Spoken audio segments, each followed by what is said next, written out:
Well, if you look at any of the film footage coming out of eastern Ukraine, you know that it is an enormous mud pit. And the Black Earth in Ukraine, which runs perhaps 3 to 5 to 6 meters deep in some places, is simply mud at the moment. If you try to drive anywhere across country off the asphalt roads or hard surface roads, whether you are in a tracked vehicle or wheeled vehicle, it doesn't matter very much. You're going to sink quickly. So, in terms of large scale offensive operations, it would move hundreds of thousands of forces forward against the enemy, which is what the Russians have established and built up in White Russia, around Western Russia, and in southern Ukraine. That's not going to happen until we see the ground dry out. And again, the Russians had plans to do things in January, but the ground simply never froze. You had some areas where there was some freezing, particularly in the north, but you needed a very solid freeze for several weeks. It didn't happen. So what you're seeing in southern Ukraine is the Russians have decided to keep the pressure up along the entire front of about 160 miles. And you have these incremental movements forward. It's light infantry supported by a few platforms with heavy guns and autocannon, large numbers of drones being used to destroy any evidence for Ukrainian air defense, radars, rockets, and so forth, but enormous artillery power, not just hard shell ammunition from guns, but also lots of rockets and missiles. These things are being used to the point where whenever the Ukrainians move a formation of, say, brigade size, 2,500, 3,000, 4,000 forward, it's largely destroyed before it reaches the enemy. In other words, before the Ukrainians can close with the oncoming Russian enemy, they're being annihilated. And this is this ISR strike system that the Russians have really perfected at every level, tactical, operational, and strategic, which means that you have platforms in the air, in space, 24 hours a day, 7 days a week, that are capable of capturing images and pictures and information and radio broadcasts and so forth that occur on the ground, rapidly targeting those things, transmitting that targeting data to artillery and rocket and missile systems, and then destroying the source. This is a terrible situation for the Ukrainians to be in. There's not a great deal they can do about it because the ratio is about 10 to 1 when it comes to these standoff attack systems and artillery. So the Ukrainians, if they continue to push forward, and they still are, in fact, I watched footage of a group of Ukrainians. This was almost a brigade-sized element, and they were moving along roads and across fields on foot, which you have to, or you just sink, and they were annihilated by the Russians. The Russians saw them, identified them, and brought their artillery power to bear. This is also not sustainable. Now, the Ukrainians are continuing to send press gangs, that is, people all over the country, to force young boys, men, older men, particularly over the age of 40, anybody they can find, into vans. They take them, then they get some modicum of training and go to the front. And the rumors coming out of Ukraine says if you're one of those people, you have about a 3 to 4 hour life expectancy on the front lines. This is a disaster. Now, the Ukrainians are spending a lot of money on drones. We're giving them to them as rapidly as we can as compensation, a way to compensate for the lack of power on the ground. But the Russians are shooting these things down. You know, everybody forgets that these unmanned systems, whether they're rotor driven or they're aircraft of some kind or jet driven, they can be shot down just like airplanes. And if you have an effective integrated air defense, you're going to be able to do that. So at this point, I don't see any real hope that things will change in Ukraine. And the danger now is in the spring when the Russians finally launch their offensives, assuming there are no negotiations between now and, say, May, and the outlook for that is rather grim, let's face it. Then the Russians will swarm over most of eastern Ukraine pretty rapidly, destroy whatever they find, and then pause at the Dnieper River and decide whether or not they're going to go further. And everything I see tells me that if we do not negotiate with them, we don't come to some sort of agreement on whatever is left of Ukraine regarding its future neutrality and end this nonsense about NATO membership, we're going to end up down the line with hundreds of thousands of Russian troops on the Polish border.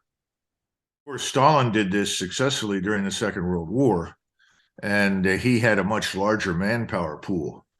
But by the end of the war, 50% of the so-called Soviet infantry consisted of non-Europeans, Central Asians that were forced into the Soviet armies. And ultimately, he was helped by the Germans because Adolf Hitler ordered everyone to stand fast and fight for every inch of territory, which effectively is something that Zelensky has done. And that part of the world, ground in and of itself has no real value.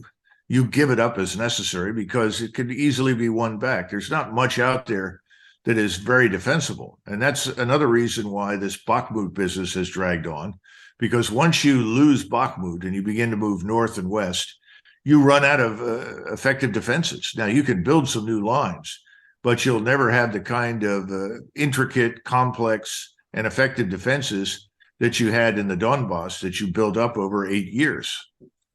So again, I don't see any good news for Ukraine.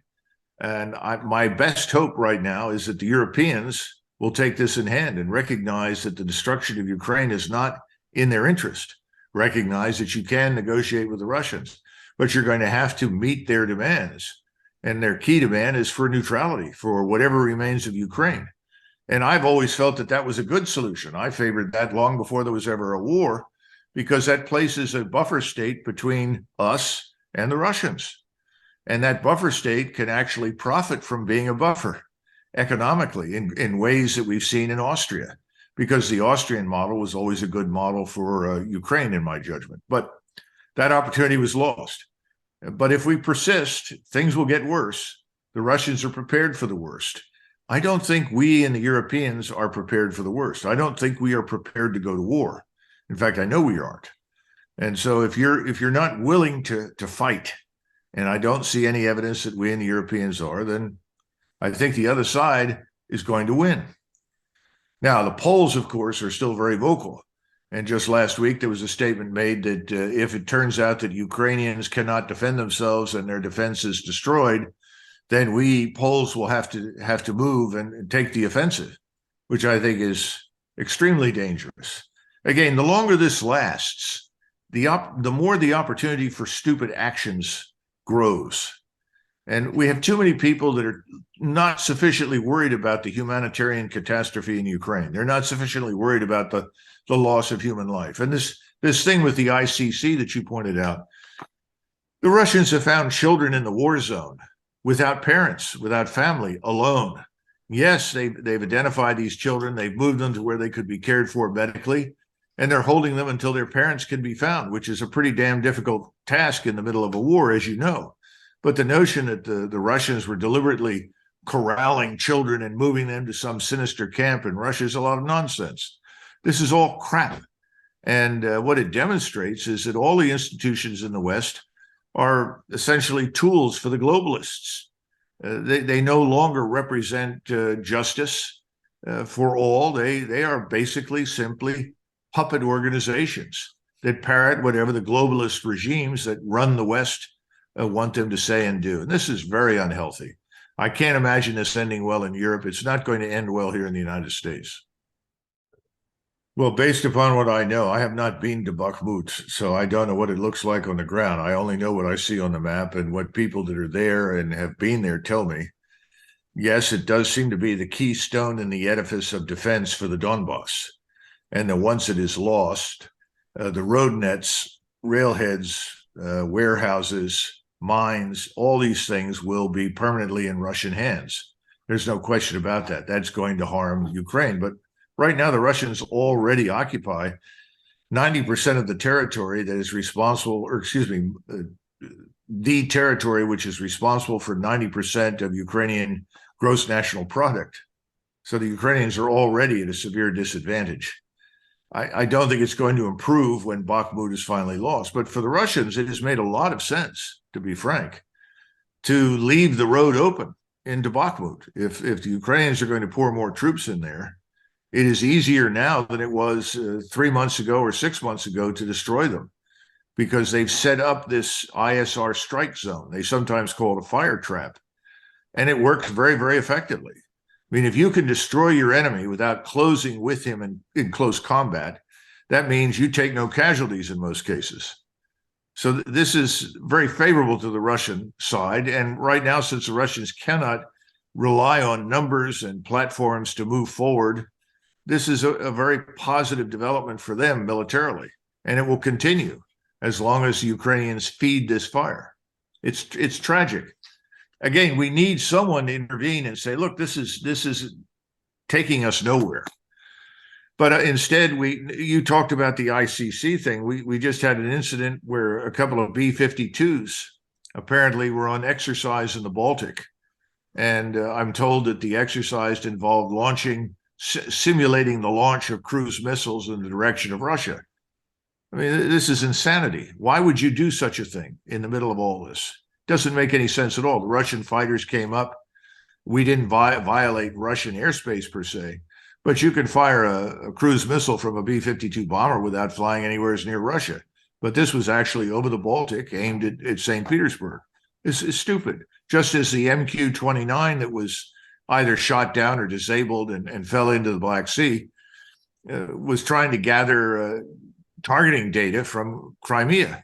Again, what did you expect to happen? What would we do if the Russians did something similar off the coast of Virginia near Norfolk, where we have one of the largest concentrations of American naval power, or San Diego, or Puget Sound, any number of places where we have huge concentrations of naval power? We would have acted in precisely the same way.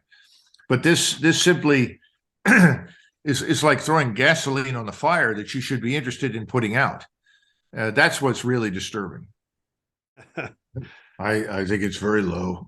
The notion that they're going to launch some miraculous offensive involving 1,000 drones and tens of thousands of troops and somehow or another surprise the Russians and break through, I think is unrealistic.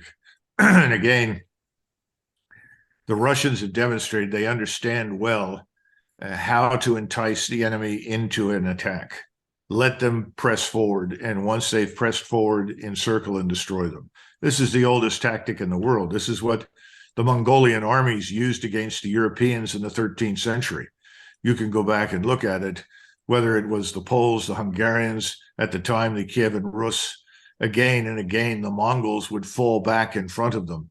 They would follow, and only to discover that they were suddenly surrounded on 3 or almost 4 sides and they were annihilated. I think the Russians will do that again. So no, I don't see really this being helpful at all. And it was the Czech president. And his point was, if this doesn't work, and I'm sure he knows that it won't, it suggests it doesn't make much sense to continue reinforcing failure. And it's not just a question of reinforcing failure, it's inviting more people to die pointlessly. That's the problem. What about the future of Ukraine? Nobody seems to give a damn, as far as I can tell, in the West about that. Now, I hope I'm wrong. I certainly don't see much concern for it here. It's this silly notion, well, we're winning because we're harming Russia. Well, I don't see the harm coming to Russia. I mean, certainly every war harms everyone who goes into it at some point. But right now, Ukraine is largely destroyed. So I wish I had some good news, but no, I don't think it can succeed at this stage.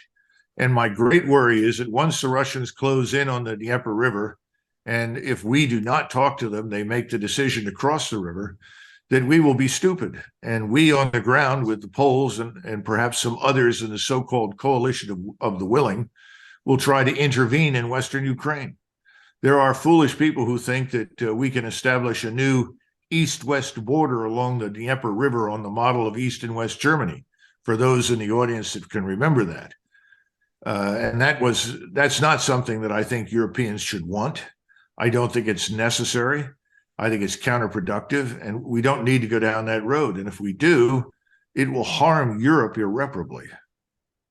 I think it's very important for the European leadership to take this in hand, because if they do not, I don't see much readiness at the top of the Biden administration to step forward and say, look, we miscalculated. We did not believe that Russia would come roaring back to life in the way that it has. We thought Russia was weak. We thought Russia could be bullied. We were wrong. You're not going to hear anybody in Washington admit that. And the other thing is the Europeans have to be forthright and honest.